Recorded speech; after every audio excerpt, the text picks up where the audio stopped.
Bwana Yesu asifiwe. Niena ukakugua maundu manini muno. Tondo turi asiru na ndwa momenje akiriye na twathiria.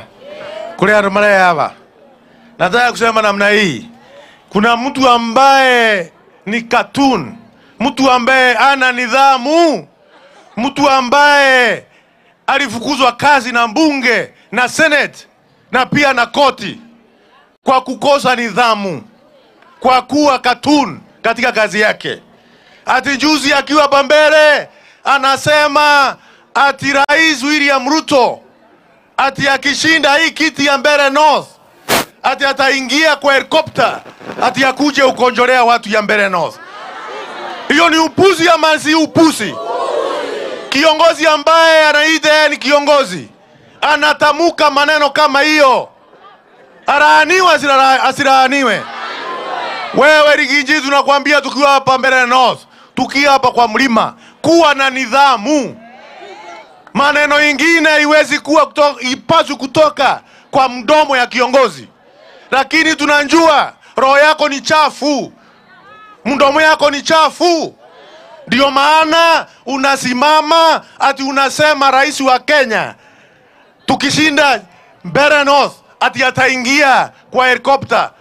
Anafikiria Mheshimiwa William Ruto, rais wa taifa, ameanza siasa jana? Kama yeye alichaguliwa pale Mathera miaka 5. Miaka 2 akapatiwa kazi ya naibu wa rais, akashindwa juu ya kukosa nidhamu, juu ya kuwa mdomo yake na chuki, inatoa chuki kila siku, roho yake ni chafu, na anjui serikali na taifa inapelekwa mbele namna gani. Kwa hivyo tunawaambia ya kwamba rais wa Jamhuri ya Kenya William Ruto ni mustaarabu, ni kiongozi wa taifa, amekuwa kwa siasa miaka mingi.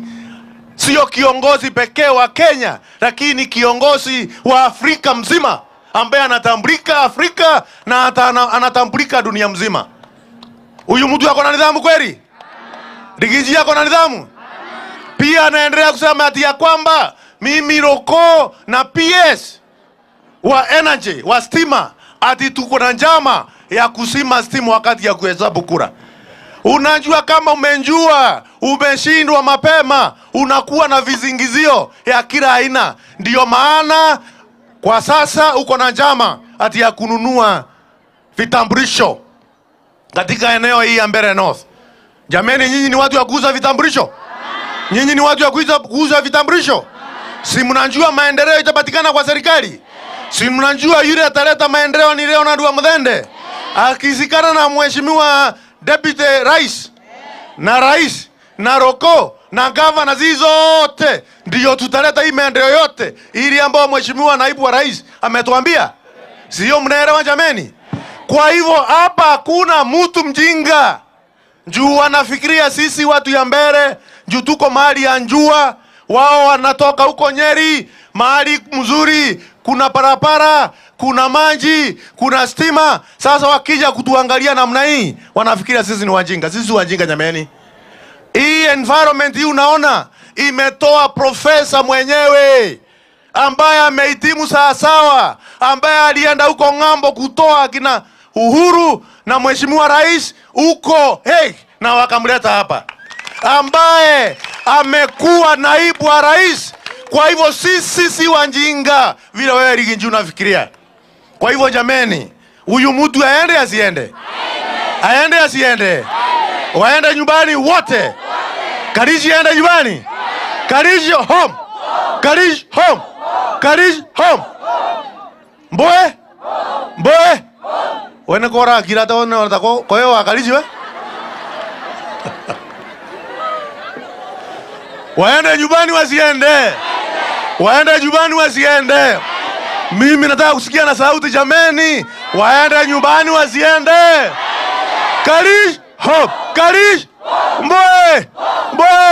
Kevuti. Jaimbi. Wamunyoro. Tufunge wao, tuwapeleke nyumbani. Tutakaa pamoja jameni.